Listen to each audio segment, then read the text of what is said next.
Hi, I'm Danielle Valdez and I'm an Ideal Protein and Lipomelt client. So since I've started Ideal Protein Protocol and been coming here and losing this weight, it hasn't just helped me physically, emotionally and mentally it's helped me. I used to sit at home and think, well, when I could lose weight, or next week I would start to diet, or when this would happen, right? Like my life would change.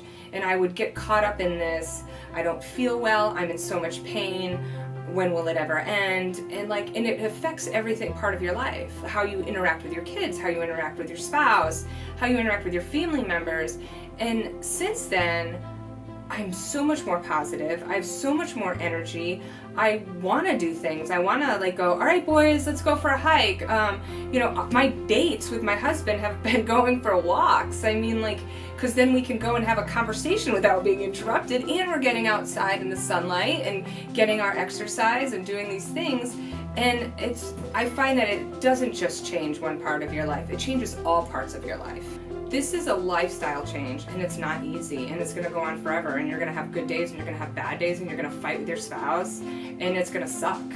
And you just have to think, if you fall back on an old habit, or you have a piece of pie, or you do something, that you can always start over at the next meal. It's not the end all be all. It's not the end of the world, but you do have to get back on the horse, and you have to keep going. It's like anything else in life, and you can't let it define you.